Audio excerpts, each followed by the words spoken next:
Kalau suatu ketika ibu bapak dan saudara, mungkin ibu bapak dan saudara ulang tahun, mungkin masuk rumah baru, mungkin ulang tahun perkawinan, ya. Ada teman ibu bapak atau saudara yang datang membawa kado. Misalnya kado-kadonya itu gelang berlian. Kalau di tempat saya namanya gelang tretes di daerah saya. Kalau ibu atau saudari ulang tahun perkawinan, ada kenalan yang baik sekali yang dulu pernah mendapatkan jasa, pernah ditolong, datang memberikan kado gelang tretes, ya, betulan, ya, bukan artificial, bukan imitasi.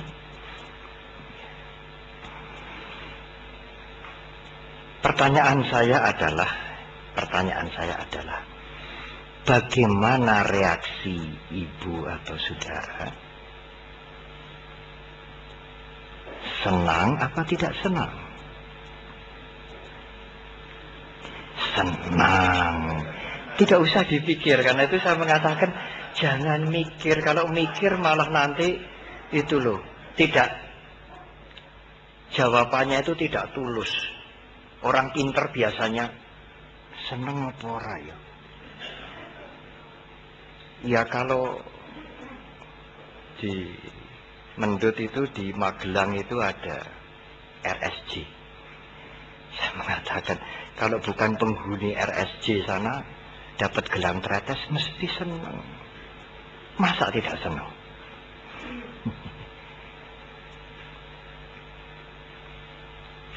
Itu kalau wanita. Kalau pria mungkin mendapatkan hadiah jam dari Swiss. Kalau Anda mendapatkan kado jam dari Swiss asli, apalagi yang memberikan teman baik, ya, bisa dipercaya. Bapak atau saudara senang apa tidak senang? Senang. Ya. Ibu, bapak, dan saudara. Pertanyaan saya adalah, kalau gelang tretes itu datang di sini, kalau jam dari Swiss itu datang di sini, menjadi hadiah saudara, saudara senang apa tidak senang? Senang, Bante. Di mana letaknya senang itu? Di sini apa di sini? Siapa yang merasakan senang itu? Di mana yang merasakan senang itu? Saya ngerasake senang itu di mana? Di sini, di gelang, di jam, atau di sini? Di sini, Bapak Saudara. Ini benda mati ini, meskipun gelang mahal, bertabur berlian, ini jam. Di sini tidak ada senang. Bahasa yang kasar, lawong yang merasakan senang sini kok senangnya ya di sini, bukan di situ. Suatu ketika kondangan, gelangnya dipakai. Kadang-kadang saya mikir, kalau orang kondangan lalu gelang tretes dipakai yang berliannya banyak itu sebetulnya untuk apa ya?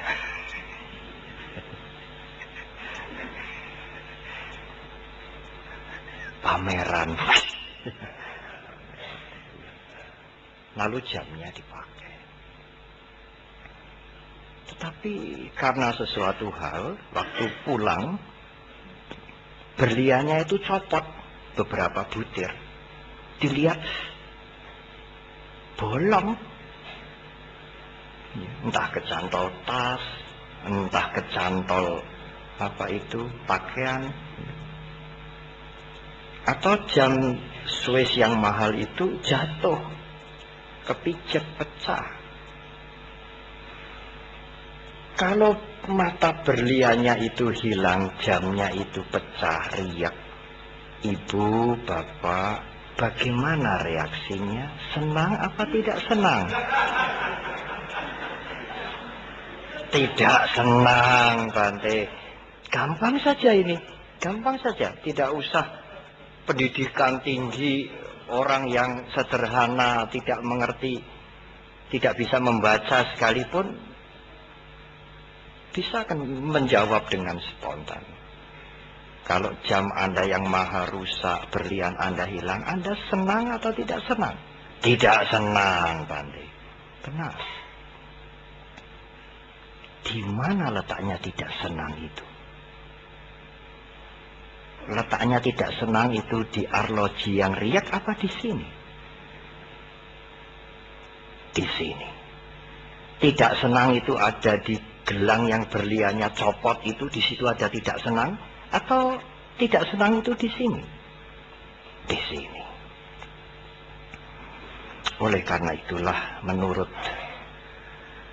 Buddha Gautama, guru agung, yang membuat kita senang atau tidak senang, yang membuat kita menderita, yang membuat kita susah, semuanya itu muncul di dalam dan dari dalam diri kita ini.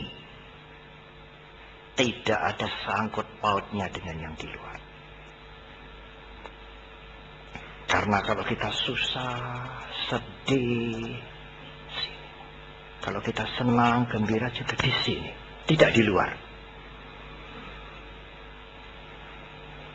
Tetapi kalau ibu bapak ada yang kritis bisa bilang, ya Bante, menderita di sini, senang di sini. Tapi jalarannya kan di luar toh Bante. Nah kalau saya tidak dapat gelang tretes kan tidak bisa tahu juk-juk senang. Karena gelang tretes saya senang. Karena jamnya rusak saya menderita. Jalarannya kan yang di luar juga toh Bante. Tidak hanya di dalam toh. Betul Bu Bapak dan Saudara? Kelihatannya betul. Tapi tidak betul. Apa betul kalau ada gelang tretes, ada jam datang, lalu kita menjadi senang? Iya Bante, kalau tidak ada jam, tidak ada gelang tretes, bagaimana kita senang? Iya, kalau gelang tretes dan jam itu datang ke Pak Budi. Kalau gelang tretes dan jam itu datang ke Pak Joni, Pak Budi senang tidak? Tidak senang. Loh kenapa tidak senang? Lah jamnya ke sono bukan ke sini. Katanya kalau ada jam, ada gelang tretes, senang. Ini ada jam, ada gelang tretes, tapi pergi ke sono, tidak ke sini. Pergi ke Pak Edi, tidak ke saya. Saya senang apa tidak? Tidak. Kenapa tidak senang Bante? Nah gelangnya sama jamnya ke situ, enggak ke sini.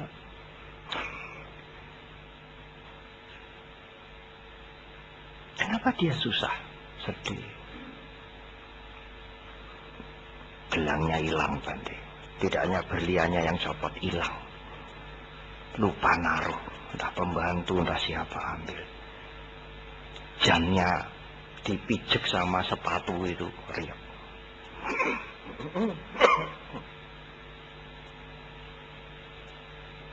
Jadi yang membuat dia menderita itu apa? Yang membuat dia menderita ya gelangnya hilang itu. Apa jamnya riak? Apa betul? Kalau yang riak itu, kalau yang hilang itu gelangnya dan jamnya Pak Edi, saya tidak menderita.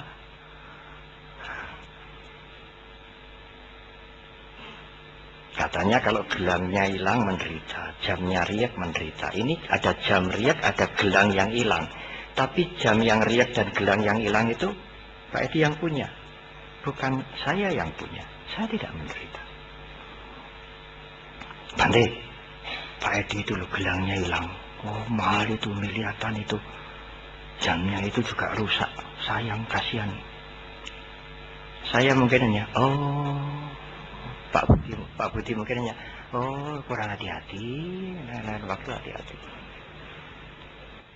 Tapi kalau jamnya Pak Budi sendiri, gelangnya Pak Budi sendiri yang hilang, dia menderita. Dia tidak bisa, aku kurang hati-hati. Jadi, Ibu Bapak dan Saudara, apa sebab yang membuat menderita ini? Yang membuat menderita itu adalah jamku, gelangku itu yang membuat menderita. Aku. Karena kalau gelangnya dia, jamnya dia, aku tidak menderita. Kalau jamnya gelangnya anaknya, dia ikut menderita. Kalau jamnya gelangnya temannya yang hilang, dia sedikit menderita. Kalau jamnya gelangnya orang lain yang rusak, yang hilang, yang kita tidak kenal, sama sekali tidak menderita. Karena bukan jamku, bukan gelangku, bukan jamnya anakku, bukan gelangnya anakku. Gelangnya jamnya orang lain, aku tidak kenal, tidak menderita. Berhati-hatilah dengan aku, Ibu Bapak. Itu yang membuat kita menderita.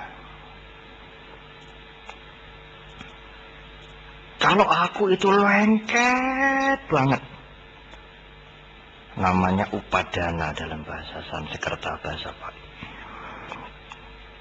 Kalau akunya itu besar sekali, maka dia akan lengket banget. Senang banget dengan barang ini. Karena ini mahal sekali, tidak bisa didapat. Miliar-miliar, wah aku senang banget. Kalau kita sudah senang banget, itu namanya lengket. Tandanya akunya besar sekali. Ini tidak sampai hilang. Cacat sedikit saja, gerumpil sedikit saja. Menderita. Mengapa menderita berarti? Saking lengketnya, saking senangnya, saking lengketnya, saking besarnya akunya. Dia menderita. Berharga mahal miliaran. Tetapi barang yang sama, yang berharga mahal miliaran, kalau ini rusak tetapi bukan milikku, aku tidak apa-apa. Tenang, tenteram.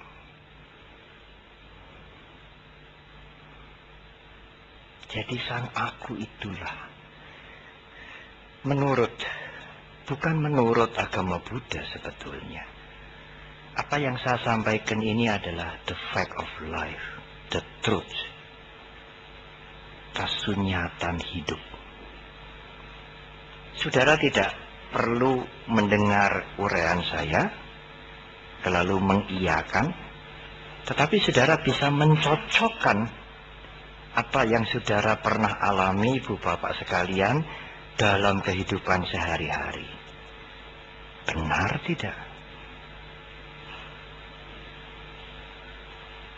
Kalau suatu ketika, yang sering saya contohkan, teman saudara datang, aduh tadi malam tuh dia masih ngomong minum kopi. Tadi saya baru menengok umat di Semarang. Lalu, kenapa? Pagi-pagi bangun, dia minum kopi pagi, terus meninggal. Aduh, aku susah. Ya, tidak sanak, tidak kadang, tapi tetangga baik seperti keluarga. Ibu atau bapak diceritai begitu. Ibu atau bapak tanya, siapa? Tetanggaku. Ibu bapak tidak kenal. Tidak pernah ketemu, apalagi kenal, ketemu saja tidak. Ibu bapak tidak akan susah. Oh iya, iyalah hidup ini tidak kekal, ya semua orang mesti mati. Karena tidak ada kemelekatan, kenal saja tidak, apalagi ketemu. Yang kenal, yang melekat kan teman saudara, saudara tidak kenal. Tapi kalau kematian itu terjadi pada keluarga, ibu, ayah, anak, suami, saudara akan menderita. Saudara tidak bisa tenang, seimbang, arif, bijaksana. Oh iya, semua tidak kekal.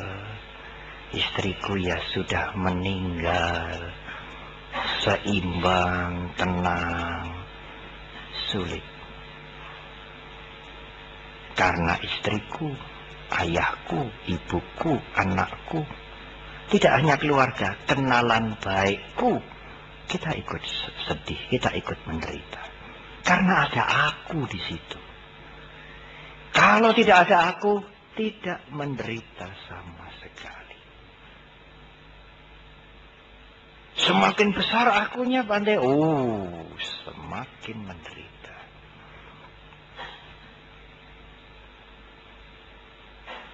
Ibu, bapak, dan saudara, jangan sepelekan aku.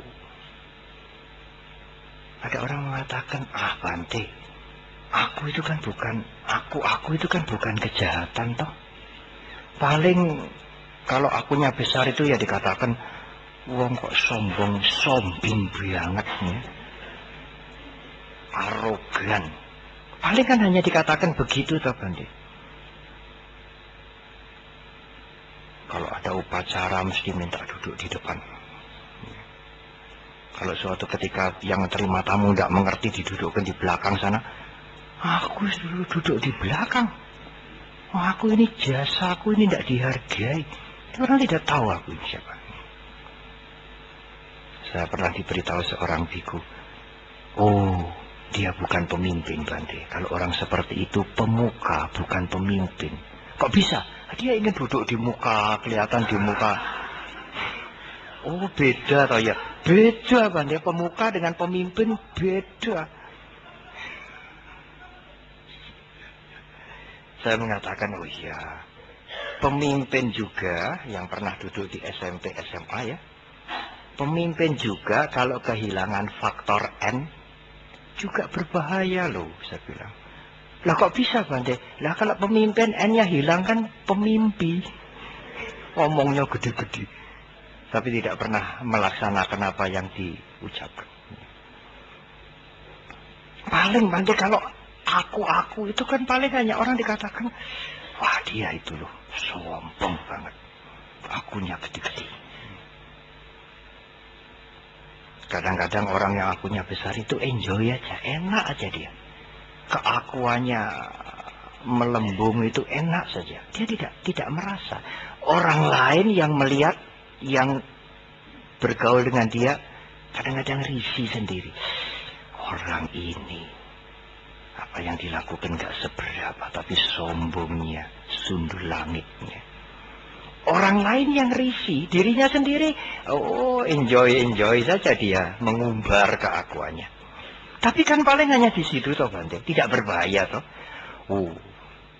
Jangan meremehkan keakuan, Ibu, Bapak, dan saudara. Keakuan punya anak. Anaknya keakuan adalah, kalau dia senang, aku ingin senang lagi, aku ingin senang terus. Aku ingin senang yang lebih banyak. Keserakahan. Anaknya keakuan itu keserakahan. Kalau dia untung, aku ingin untung terus. Aku nggak mau rugi. Tidak ada pedagang yang mau rugi.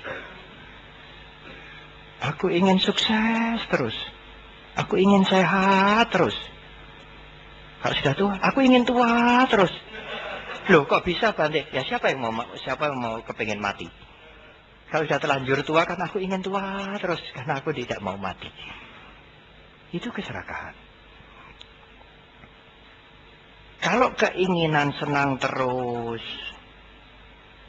sukses terus, untung terus, berhasil terus, terhalang,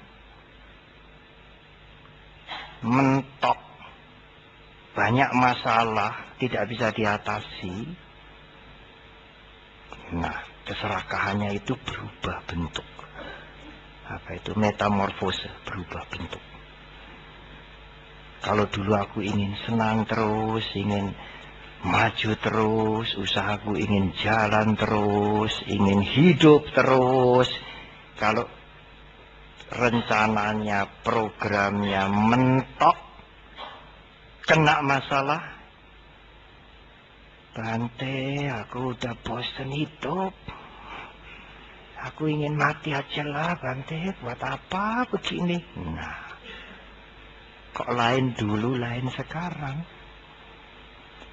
Seminggu yang lalu masih berapi-api, masih, aku ingin ini, ingin itu, aku ingin maju, ingin begini. Nah, sekarang kok kok ngelokro bagaimana ini? Sudah cukup hidupnya, sudah tidak ada yang menyenangkan lagi, sudahlah Bante. Nah, nanti malam saya berangkat ya, saya sudah terima. Loh, kenapa ini? Karena kesenangannya terhalang. Karena kebahagiaannya terhalang, keinginannya terhalang. Timbullah kebencian kepada dirinya sendiri. Juga kebencian pada orang lain. Oh, siapa yang menghalang-halangi? Singkirkan saja. Bila perlu, lenyapkan, bunuh. Itulah kebencian. Kebencian muncul pada saat keserakahan tidak mendapatkan pemenuhan.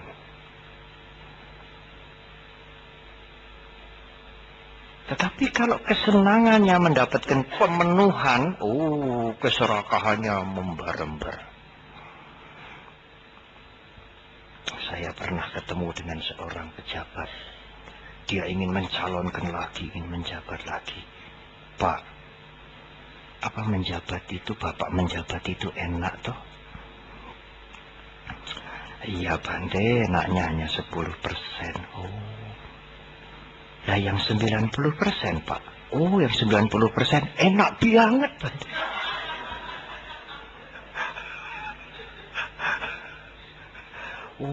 Makanya kepingin lagi menjabat. Saya pikir enaknya itu hanya 10%, yang 90% tidak enak. Yang 10% enak, yang 90% enak banget. Nah nanti kalau gagal bagaimana? Kalau gagal dia bisa kecewa, jengkel, bisa-bisa marah, tidak senang pada yang maju, tidak senang pada yang berhasil. Itu anaknya kebencian. Jadi sang aku punya anak kebencian, kebencian punya anak senang melihat orang lain gagal, membalas dendam. Anaknya keserakahan apa? Anaknya keserakahan iri hati. Tidak senang melihat orang sukses. Itu semua adalah keturunan aku. Sang aku mempunyai anak ingin, lagi. Terhalang, marah. Kebencian muncul. Kekejaman muncul. Kejahatan muncul. Semuanya lahir dari sang aku. Sang aku mempunyai anak, beranak pinak. Berkembang biak, beranak pinak, melahirkan kejahatan-kejahatan.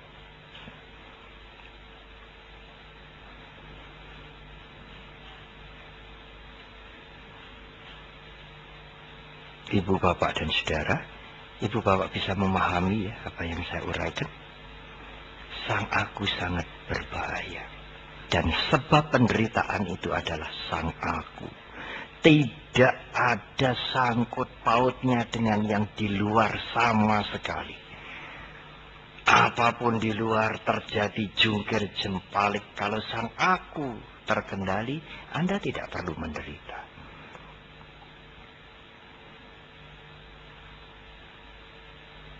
Andai saya mendengar penderitaan itu terjadi karena karma-karma buruk berbuah. Dulu kita berbuat yang buruk-buruk, melakukan karma buruk, lalu berbuah. Buah karma buruk katanya penderitaan. Buah karma baik katanya kebahagiaan. Jadi penderitaan itu bukan akibat perbuatan yang buruk, Bante. Bukan akibat karma yang buruk. Bukan, saudara. Loh. Bukan. Saudara umat Buddha yang sudah lama jadi umat Buddha pernah mendengar tuh 4 kebenaran Arya, Cattari Arya Sajjana. Dulu sering dikatakan 4 kesunyataan mulia. Ada duka, penderitaan.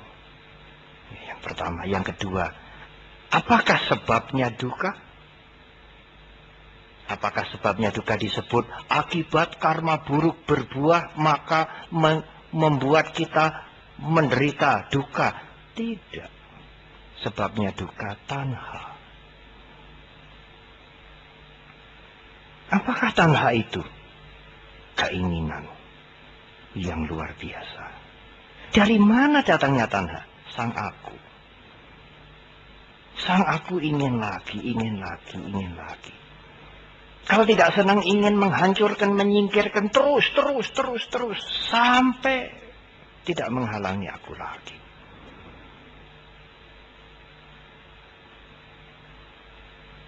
Kalau keinginan tidak terpenuhi, menghancurkan yang menghalang-halangi tidak bisa, timbul keinginan ingin menghancurkan dirinya sendiri. Aku sudah tidak ingin lagi hidup kalau begini. Tak enak lagi, tak ada gunanya lagi, bosan aku. Dia ingin menghancurkan dirinya sendiri. Itu tanha. Kalau tanha, keinginan ini tidak diwaspadai, dibiarkan, sang aku menjadi lebih besar. Kalau sang aku menjadi lebih besar, keinginan menjadi lebih menggila, maka timbullah kemelekatan. Kalau senang ya senang banget. Kalau sudah benci, sudah sengit ya benci sekali. Dia melekat. Keinginan itu membutakan. Apalagi dibiarkan, sangat membutakan.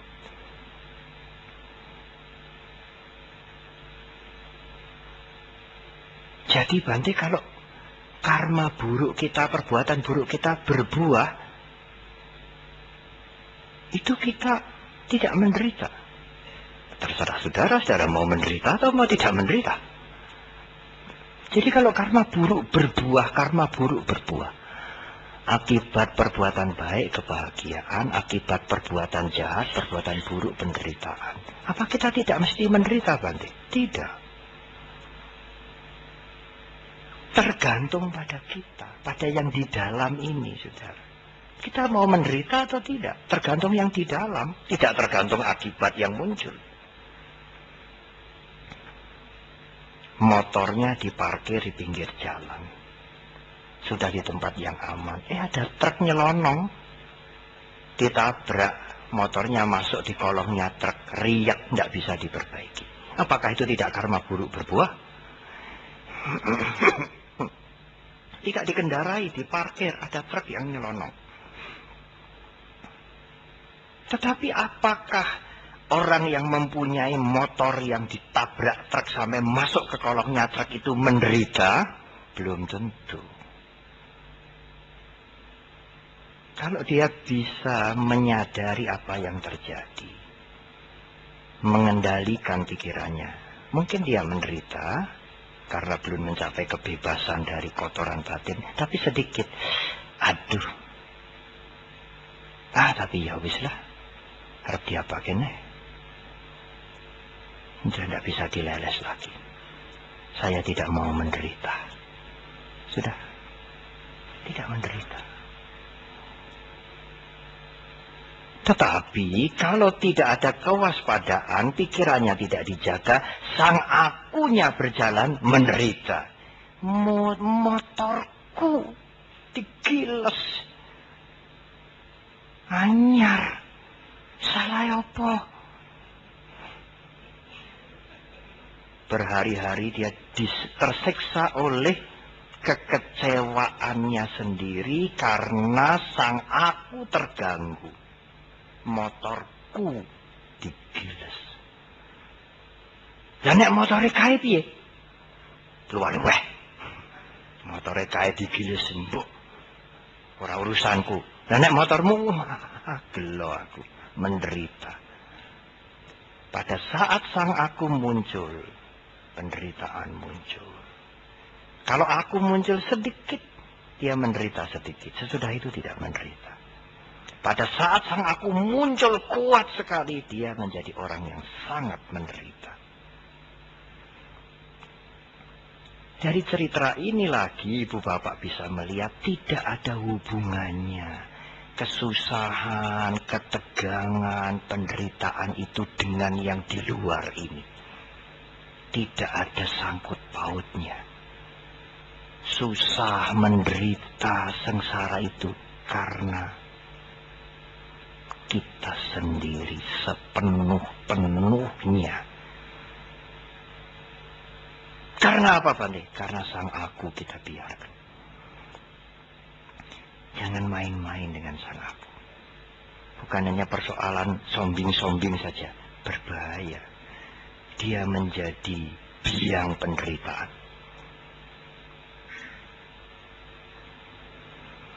Baik. Chapter pertama, paragraf pertama saya tutup. Saya mau ke paragraf kedua. Tapi paragraf kedua ini ada hubungannya dengan paragraf pertama.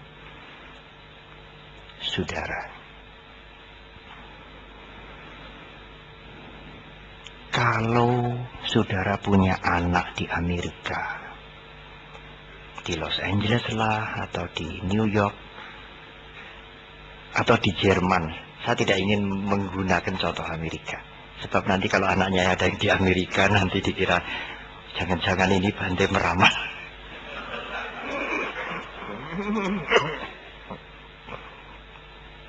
Lalu malam-malam Anda mendapatkan telepon.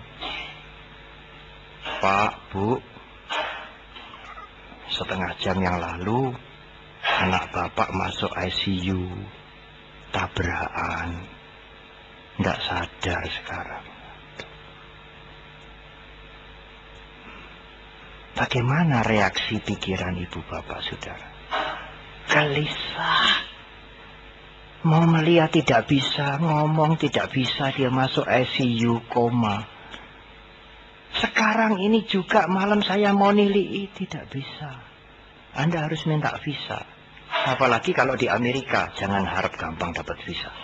Tidak peduli alasannya, ibu meninggal, anak sakit. Kalau tidak dikasih, ya tidak dikasih. Belum lagi paspor, belum lagi karcis. Andai kata dapat visa, dapat paspor, 1 hari selesai, dapat karcis. Dari Indonesia ke Amerika itu 20 jam, 22 jam.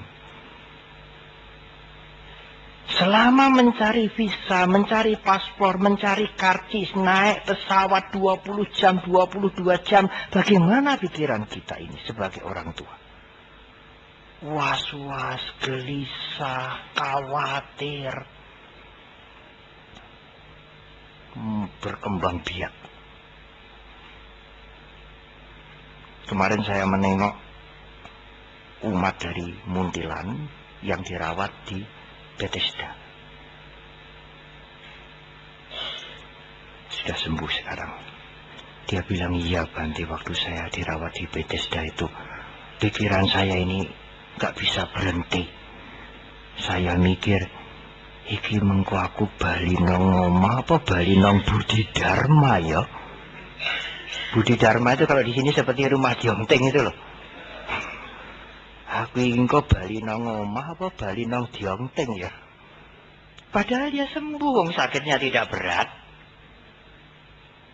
Saya mengatakan, Pak, Om, masih mending diongting. Di Muntilan itu kuburan namanya Gremeng.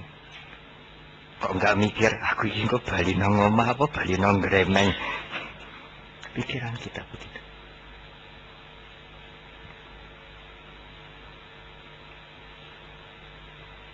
Kalau ibu mendengar, bapak mendengar, anak ditabrak, koma, masuk ICU, jauh.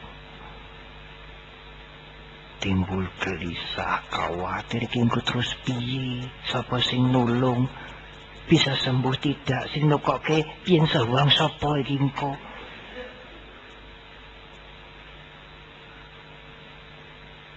Pertanyaan saya, ibu bapak senang apa susah?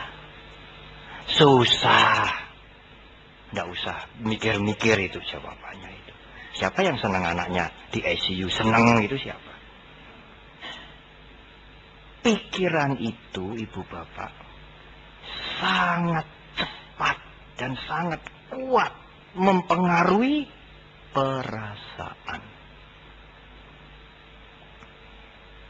Tolong ini diingat-ingat. Nanti ada contoh lagi. Kalau perasaan ibu bapak susah karena pikiran gelisah, membayangkan anaknya, was-was, khawatir, pikiran dengan cepat mempengaruhi perasaan. Perasaannya susah. Kalau ibu susah seperti itu, apakah makan rasanya enak? Tak enak. Kesukaannya apa toh dia? Soto. Cepet-cepet ya tuh kok ki soto. Sotonya datang. Dilihat aja. Makano. Tidak senang saya. Enggak kepingin. Susah saya susah. Lihat pemandangan yang biasa senang melihat pemandangan. Enggak menarik lagi. Datang teman-temannya yang ngajak jalan-jalan pagi. Semua hari ini orang usah melaku. Loh kenapa? Elek kabeh. Susah aku. Bisa tidur nyenyak? Tidak bisa. Tidur mungkin hanya sebentar, beberapa menit dia bangun lagi. Perasaan mempengaruhi jasmani. Makan tidak enak, minum tidak enak, duduk enggak jenak, tidur tidak nyenyak. Perasaan mempengaruhi jasmani. Lain persoalan kalau misalnya anaknya yang ada di Jepang telepon setelah kuliah menghabiskan uang bertahun-tahun, "Ma, hari ini aku lulus." Tenan ini mah, ndak ngapusi. Nanti apa itu? Hasilnya nanti saya fake.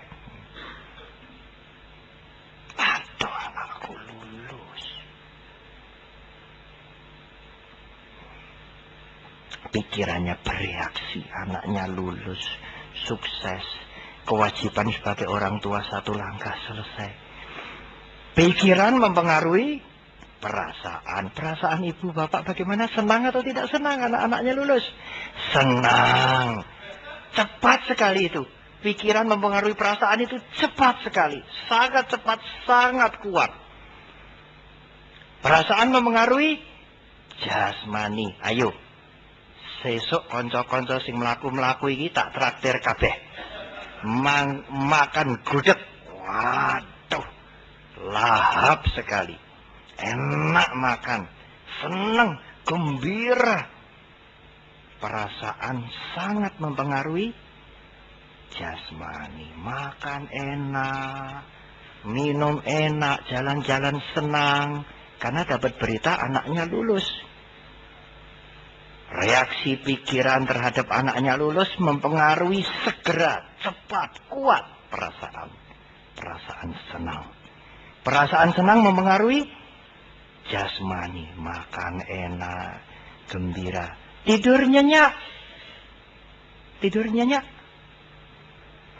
Belum tentu. Saya membaca di Kompas kemarin, juara angkat tinju itu orang miskin dari Lampung. Kalau mau nonton pasar malam saja orang tuanya tidak bisa kasih uang.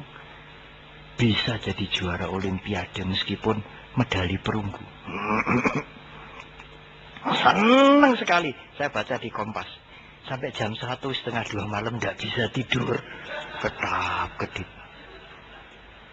Tapi tidak bisa tidurnya orang senang berbeda dengan tidak bisa tidurnya orang susah. Orang senang tidak bisa tidur ini karena seger, gembira. Orang tidak mau ngantuk. Perasaan mempengaruhi jasmani. Karena itu banyak sakit-sakit jasmani yang karena bukan hanya makanan, bukan hanya karena iklim, karena perasaan. Susah berkelanjutan, sedih. Sangat sedih, belum bisa diudari, belum ada keringanan sedikit pun. Nah, itu mengganggu. Sampai kurus kadang-kadang. Ini mukanya tidak cerah. Hormon-hormonnya juga produksinya tidak normal. Orang mau dioperasi, jam 10 dioperasi, jam 6 sudah tuk, keringat dingin keluar semua. Loh piye kowe biar dioperasi kok keringatmu drudusan? Seperti orang olahraga padahal dia hanya duduk. Ini jantungnya tuk.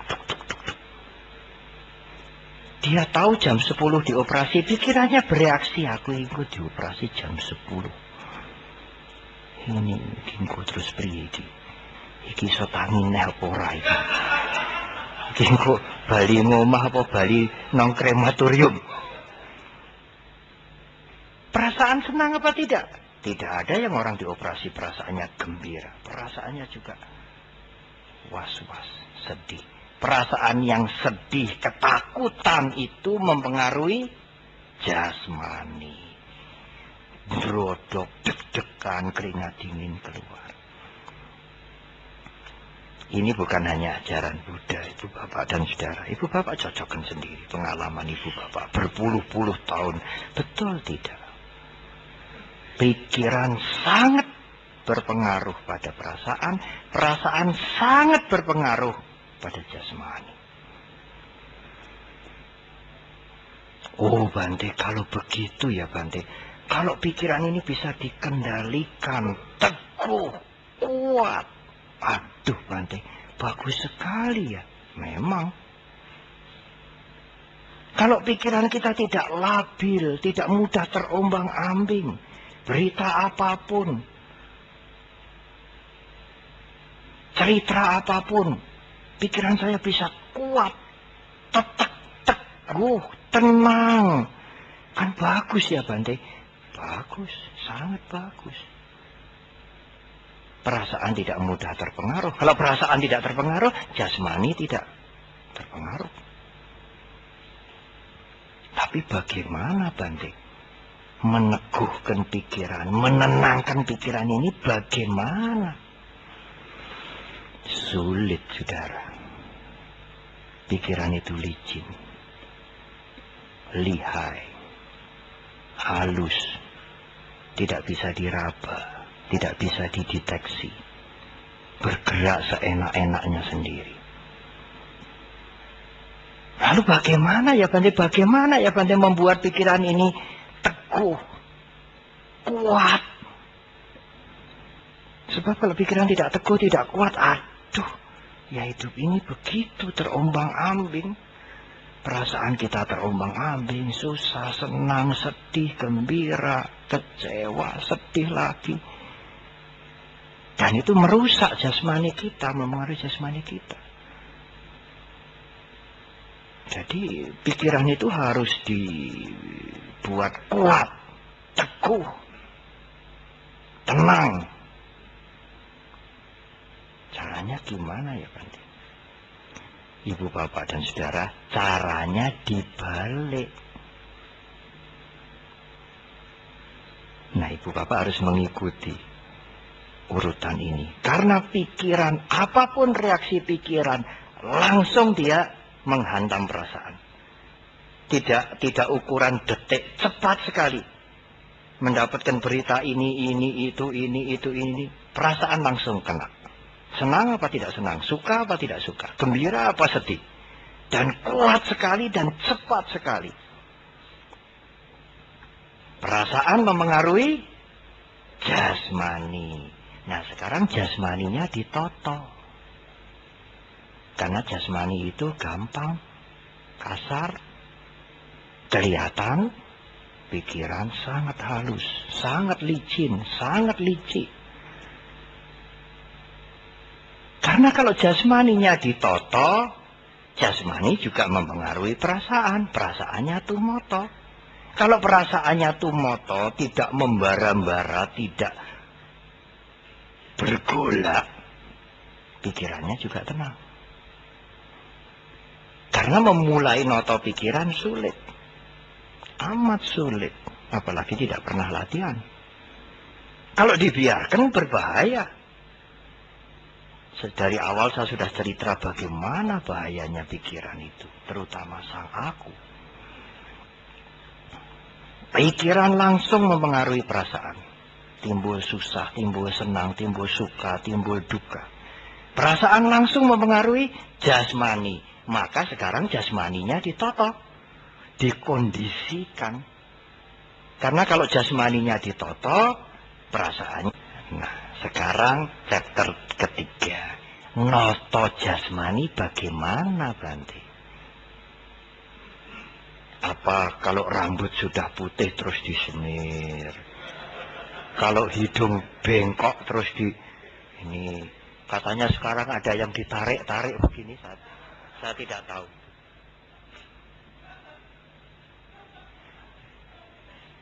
Bagaimana? Apa jalannya juga harus pelan-pelan seperti macan kelaparan gitu ya? Tidak.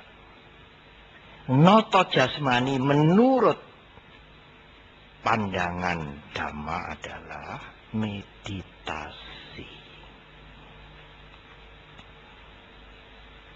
Loh, Bante kok meditasi, kok ada hubungannya dengan jasmani? Ya. Karena yang paling gampang itu meditasi yang dihubungkan dengan jasmani. Tidak dengan perasaan dulu, tidak dengan pikiran. Caranya bagaimana, Bante? Memperhatikan jasmaninya sendiri. Gimana, Bante? Apa ngiling-ngilingi terus begini?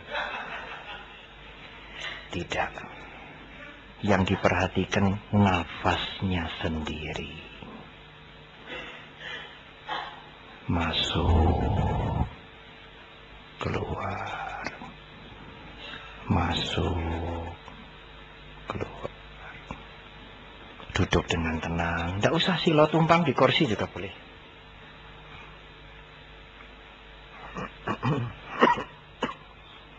Tangan rileks.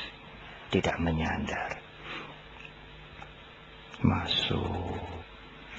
Keluar. Masuk. Keluar. Hanya begitu, Bante. Hanya begitu, saudara. Ada doa-doa? Tidak ada. Ada lilin dupa? Tidak ada. Ada patung Buddha? Tidak perlu. Baca parita? Tidak perlu. Nah, masalahnya begitu? Iya, hanya begitu. Nafas, Bante, nafas. Jangan nyepelekan nafas, Ibu Bapak. Sangat penting. Sejak lahir berpuluh-puluh tahun, sibuk, di toko, di WC, makan, susah, sedih, senang, tidur, nafas, jalan terus. Tidak pernah digatekke, tidak pernah diopeni, dibiarkan saja. Sekarang harus diperhatikan. Yang paling penting di antara yang lain-lain nafas. Anda bisa hidup tidak makan 2 hari 2 malam. Tapi kalau tidak nafas sehari semalam bagaimana? Ya juga ikut tumoto. Perasaan tumoto, pikirannya ikut menjadi tenang. Masih ada waktu 15 menit ya. Mungkin ada ya 2 pertanyaan. Silakan Ibu, menghemat waktu. Silakan langsung tanya. Sambil minum. Saya buka 3 penanya. 2 dulu. 2 penanya. Ya, mohon disebutkan nama dan asalnya. 1, 1 Ibu. 2 Bapak, 3. Kalau gitu 3 ya. Eno Sudari terakhir ya. Dari ini Bapak lalu belakang. Ibu dulu. Ibu Widya. Ya, silakan Ibu. Di situ boleh di mic, boleh di situ juga tidak apa. Nanti pertanyaannya bisa saya ulang dari sini.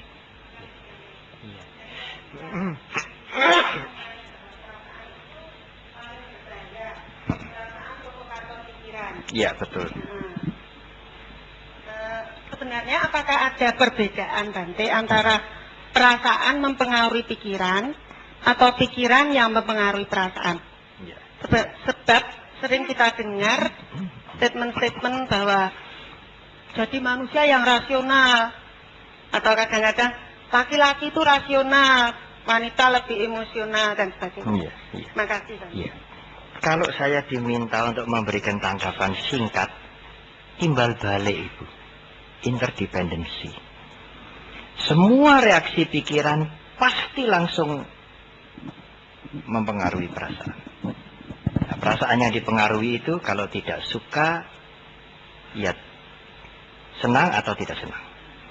Di dalam Buddhis biasanya senang atau tidak senang ini dibagi 2. Kalau senang atau tidak senang itu datangnya dari sensasi tubuh, makan enak, melihat yang bagus, meraba apa yang dia suka disebut suka. Kalau melihat yang buruk, merasakan yang dia tidak biasa disebut tidak suka. Tetapi kalau dia mengingat sesuatu, kenangan terhadap yang baik, kenangan terhadap yang enak, kenikmatan atau berita-berita yang bagus, rangsangannya bukan dari jasmani disebut senang. Kalau rangsangannya dari pikiran tidak menyenangkan disebut tidak senang. Jadi dalam bahasa Bali dikatakan kalau rasa senang tidak senang itu datang secara mental disebut somanasa. Somanasa itu senang, dan domanasa itu tidak senang. Tetapi kalau rangsangannya itu dari jasmani ini, pegel tidak dan sebagainya, mengicipi makanan cocok tidak, itu disebut suka duka. Suka atau tidak suka, dalam bahasa Pali atau Sanskerta suka duka. Tapi sebetulnya 4 ini ya 2, senang atau tidak senang. Nah kalau mau dilengkapi menjadi tambah 1 lagi, netral. Netral itu tidak ada reaksi, senang ya kagak, tidak senang ya kagak. Kalau saya melihat benda ini, karena sering saya melihat, tidak ada yang aneh, saya tidak senang juga tidak, tapi senang juga tidak, ya biasalah. Jadi perasaan seperti suka atau tidak suka, senang atau tidak senang tidak muncul. Tetapi ada kalanya, dan bahkan suka atau tidak suka itu yang sering mempengaruhi kita. Dengan kadar yang berbeda-beda. Tidak sukanya bisa kuat sekali, sukanya bisa kuat sekali. Pikiran memengaruhi perasaan. Setelah perasaan itu bergolak, timbul suka atau tidak suka, sekarang perasaan yang kemudian apa itu? Memprovok pikiran. Kecuali pikiran mempunyai pandangan, mempunyai pertimbangan. Ojo lo, dosa lo, nek digebuki wong lo, ora apik lo, namamu jelek lo. Itu salah satu cara untuk pikiran tidak bergolak, tidak melaksanakan apa yang sedang diingat, yang sedang muncul di pikiran. Tetapi itu cara biasa. Semua agama termasuk agama Buddha mengajarkan begitu. Jangan lo, ingat akibat karma lo, malu lo berbuat jahat. Nanti kalau kamu begitu, keluargamu juga ikut malu lo. Jadi meskipun perasaan itu senang mendorong, pikiran mau melakukan, ada pertimbangan yang muncul. Hanya itu cara biasa. Keinginan pikiran dilawan dengan konsep. Konsep malu, konsep etik, konsep pergaulan sosial, konsep hukum karma, konsep dosa dihukum Tuhan dan lain-lain. Kalau cara meditatif lain. Timbul pikiran mau nyolong, mau mengambil mangga, tidak dilawan dengan konsep. Tetapi diawasi. Pikiran harap nyolong. Dengan diawasi begitu, keinginan nyolong itu akan turun. Tidak jadi nyolong. Apa ya cukup kuat Bante pengawasannya itu? Ya karena itulah latihan meditasi. Kalau kesadarannya, awareness-nya mengawasi pikiran mau nyolong pelem itu lemah, tidak kuat dia tetap nyolong. Kalau lemah bagaimana Bante? Awareness kita masih lemah bagaimana? Kalau masih lemah dan ada kalanya kita lemah, pakai cara yang tradisional, yang konvensional. Konsep-konsep tentang dosa, akibat, karma, malu, kalau ketangkep dipakai semua untuk menghantam pikiran mau nyolong mangga itu. Boleh Bante dipakai, boleh. Tapi konsep dilawan dengan konsep. Kitab suci agama Buddha yang banyak itu semuanya konsep itu. Ceramah saya 1-2 jam dan setiap dhamma kelas Anda merekam, ini konsep semua ini. Ada gunanya juga untuk melawan pikiran yang negatif. Kalau pikiran yang bagus bagaimana? Bisa didorong juga dengan konsep. Tetapi kalau Anda melatih meditasi, mempunyai awareness atau sati dalam bahasa Pali, mempunyai keawasan lumayan, sekarang timbul pikiran ingin mencuri buah mangga, tidak digempur dengan konsep, tapi dilihat saja, disadari saja. Oh, kepingin jupo. Nanti dia akan turun. Membersihkan kotoran batin. Tapi kalau digempur dengan konsep, jangan loh ya, jangan. Orang tua bisa malu loh. Buah karmanya nanti loh. Itu kotoran batin ditutup begini. Ditutup dengan konsep dosa, takut malu, akibat karma jelek. Apalagi tidak ada kesempatan. Ya nanti dia tumbuh lagi. Tetapi kalau dengan cara meditatif, kotoran batinnya ini dibeginikan. Dihabiskan, dikurangi.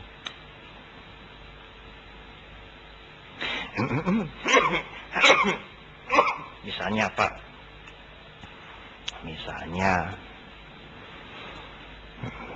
mau mengambil uangnya orang yang gemeletak di situ. Tidak ada orangnya. Pertama kali mata melihat, mata lapor ke pikiran, ingatan, uang, tidak ada orangnya. Lalu perasaan jalan itu cepat sekali prosesnya. Perasaan jalan, wah punya uang banyak, enak. Apalagi sekarang lagi tidak punya uang. Langsung perasaan itu memprovok pikiran. Ambilan. Kalau tidak ada pertimbangan, ambil saja. Mata gelap orang bilang. Emosi membutakan pikiran. Kalau ada pertimbangan, ingat lo ya, ini diwihara lo. Kualat lo. Jupuk duit, kok ceker tangannya lo. Ya. Ada cerita banyak itu. Atau, tidak ingat hukum karma? Tidak ingat orang tua? Bagaimana kalau kamu nanti tertangkap begini-begini? Jangan. Banyak berbuat baik, jangan berbuat jahat. Uangnya itu disimpan saja, jangan diambil. Itu semuanya konsep untuk menggempur keinginan mau ngambil duit. Sehingga tidak jadi ngambil duit. Tidak jadi ngambil duit kan bagus Bante. Bagus. Tapi kotoran batin tidak berkurang. Hanya ditutup dengan konsep. Cara yang konvensional. Takut Tuhan, takut neraka, takut akibat karma. Kalau cara meditatif bagaimana Bante? Lihat duit, saya singkat saja. Senang kepingin ngambil, oh, pengen jupo. Diperhatikan saja keinginan untuk mengambil itu. Nanti dia turun. Apalagi kalau sebelum keinginan muncul, timbul perasaan lihat duit satu gebok senang. Apalagi kalau itu bisa ditangkap. Oh senang muncul, senang. Belum sampai dia memprovok pikiran. Itu lebih awal lagi dia melihat, mengetahui, menyadari wedana. Senang karena melihat uang. Belum sampai menghasut pikiran. Tapi kalau dia luput, sampai perasaan itu menghasut pikiran, tidak apa-apa. Sekarang pikiran yang diperhatikan. Sehingga kekuatan pikiran untuk mengambil itu reda. Itulah vipassana. Sangat universal cara ini. Anda mempraktekkan cara ini, kalau Anda beragama bukan Buddhis, keyakinan Anda tidak terganggu. Dan Anda tidak harus menjadi umat Buddha untuk melatih vipassana. Begitu dulu, saya harus menghemat waktu. Silakan Bapak. Ya. Bapak ini dulu, Ibu nomor 3 sesuai urutan. Ya. Silakan. Ya, ya, ya. Hanya saya mohon mungkin komentarnya disimpan dulu, langsung ke pertanyaan saja. Ya, terima kasih Bante. Saya Hendro Utomo dari Kartosuro. Ya, saya ingat Bapak. Dalam praktek saya, Iya, itu kesadaran saya bisa dikalahkan dengan aku saya. iya, iya. Kesadaran saya itu sadar benar. Tapi akunya ini kuat sekali. Sehingga tujuannya itu tidak tercapai. Bagaimana bisa mengalahkan akunya itu? Iya, iya. Supaya kita itu bisa tenang. Bagus sekali. Terima kasih. Pertanyaan ini bagus sekali. Bagus sekali. Dan sebetulnya jawabnya tidak sulit. Bante, kalau saya selesai melakukan sesuatu, apa mengatur ruangan ini, mengatur dekor, bangun sesuatu, bangun pabrik, bangun apa, anak lulus, aku kan muncul tuh Bante, meskipun tidak diuarkan. Aja diomong ke lo, di sini, menek Bante mengerti, darani aku nih gede. Tapi di dalam pikiran muncul. Aku sudah berhasil meluluskan anakku. Wah, dekor ini bagus ya, aku puas. Oh, gedung ini aku yang dulu mencarikan dana, aku yang merancang. Itu kan aku muncul, Bante. Bagaimana itu, Bante? Tapi saya juga sudah meditasi. Sederhana sebetulnya, saudara. Jangan dimusuhi akunya. Loh, gimana, Bante? Lihat aja. Aku lagi muncul ini. Biar aja. Bante? Malulah. Aku kok muncul terus. Ini kan tidak baik, katanya Bante. Ini biang keladi. Nanti serakah bisa muncul, benci bisa muncul. Tidak baik ini pikiranku kok. Akunya kok begini. Itu malah tidak baik. Memusuhi dirinya sendiri. Kebencian kepada dirinya. Jadi bagaimana, Bante? Lihat aja. Oh, aku lagi mau enjoy ini. Mau mencari nama ini. Oh, aku muncul. Nanti dia akan turun. Jadi kalau aku muncul itu tidak dianggap noda, Bante. Di dalam vipassana semua diperhatikan. Tidak dipilah-pilah mana noda, mana bersih, mana jahat, mana kotor, mana mulia, mana rendah, mana ingatan, mana rencana. Tidak dikategorikan begitu. Semua yang muncul di pikiran termasuk keakuan, keserakahan, ingin selingkuh, ingin makan enak, ingin hubungan seks, ingin membunuh, ingin apa, semuanya diperhatikan saja. Tidak di stop, tidak. Tetapi juga tidak dikembangkan. Sederhana. Kalau akunya membara-bara, Bante.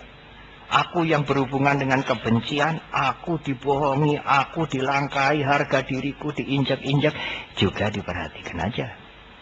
Kalau aku bersekutu atau berhubungan dengan keserakahan, aku sukses, aku berhasil, aku melakukan yang baik, aku rendah hati, aku tidak sombong, juga dibiarkan aja, dilihat aja. Lihat dengan pasif. Ya sukar, Bante. Oleh karena itu, sebelum mampu memperhatikan gejolak pikirannya, berusahalah memperhatikan perasaan. Karena jenisnya perasaan hanya dua macam, suka atau tidak suka, suka atau tidak suka, senang atau tidak senang. Nah, sebelum berlatih memperhatikan perasaan, mulai dengan memperhatikan jasmani. Langkah kaki, waktu kita menyapu. Ya tidak bisa, Bante, sadar terus-menerus sepanjang hari. Ya memang tidak bisa, sebanyak mungkin. Dan sekali sehari duduk diam, memperhatikan nafasnya sendiri. Itulah vipassana. Terakhir, pertanyaan singkat ya. Ya, tidak komentar. Ya. Silakan. Ya. Saya bermeditasi 2 kali dalam 24 jam. Soalnya kalau 1 kali untuk kesehatan kurang bagus. Ya. Terus saya berusaha meditasi 2 kali. Kadang Ya. 1 kali kalau malas. Tapi seringnya 2 kali. Kalau malam hari saya berusaha untuk 1 jam. Saya mulai 7:30. Kalau dini hari mungkin 2:30 atau jam 3 saya berusaha meditasi Iya. 2,5 jam. Soalnya konsentrasi saya sekarang semakin meningkat. Ya. Yang ditanyakan.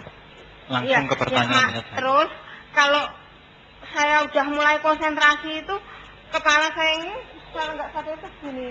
Terus ntar sadar lagi gini. Semakin konsentrasi meningkat gini. Nah terus kalau terlalu sering gini gitu saya di Langsung tempat ke kerjaan pertanyaan itu, saja, Mbak. kalau gitu. capek seperti Tanyanya apa tanyanya? bagaimana caranya supaya ini nggak capek. Ah, ya.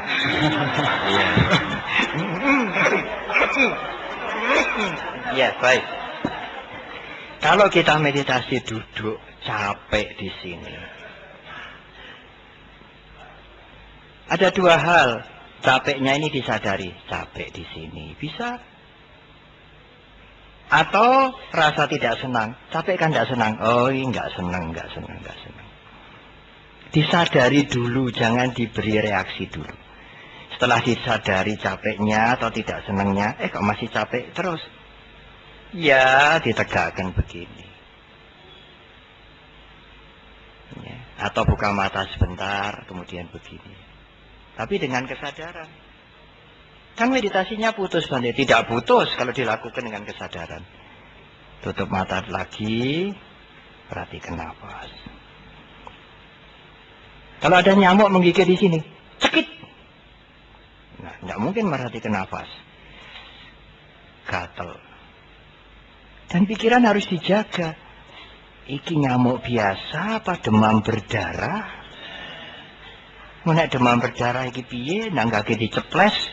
Nah, pikiran berjalan begitu. Jangan turuti dulu. Hanya gatel. Kalau timbul rasa tidak senang, tidak senang ini. Kalau timbul keinginan, cepat digaruk, cepat. Nah, pikiran muncul ini. Sadari dulu itu. Dari gatel, tidak senang, kepingin garuk, dan sebagainya. Kalau sudah disadari begitu, katanya tidak hilang, baru diberi reaksi. Tangannya dinaikkan. Diusap. Naik, turun. Hilang gatalnya, tangannya turun. Semua dilakukan dengan perhatian. Mulai lagi, nafasnya diperhatikan masuk, keluar. Boleh ya Bante begitu? Boleh. Tapi semua dilakukan dengan keawasan. Tidak cekit, flash.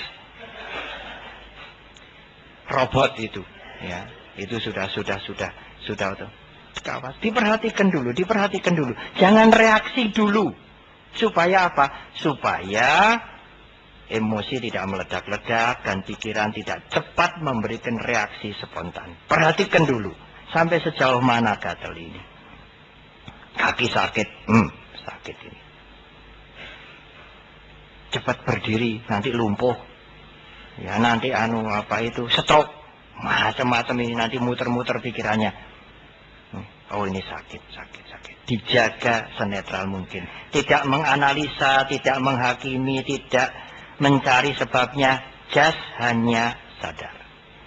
Lalu tidak senang muncul, ini tidak senang muncul. Bergerak sedikit tidak apa-apa. Ini pikiran sudah muncul. Ingin bergerak sedikit. Hilang, sakitnya hilang, ya udah kembali ke nafas. Kalau belum hilang, mau nuruti bergerak sedikit, ya boleh bergerak saja dengan kesadaran.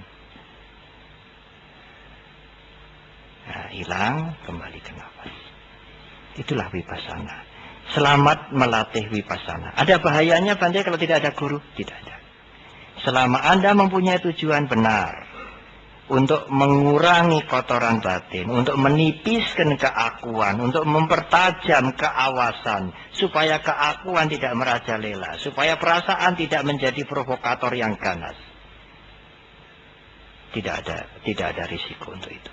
Tapi kalau Anda bermeditasi untuk membangkitkan tenaga dalam, kundalini, prana, bisa melihat makhluk halus, bisa membaca pikiran orang, punya kekuatan dalam yang luar biasa, ya mohon maaf, saya tidak bisa memberikan komentar karena saya tidak melatih cara meditasi seperti itu. Terima kasih.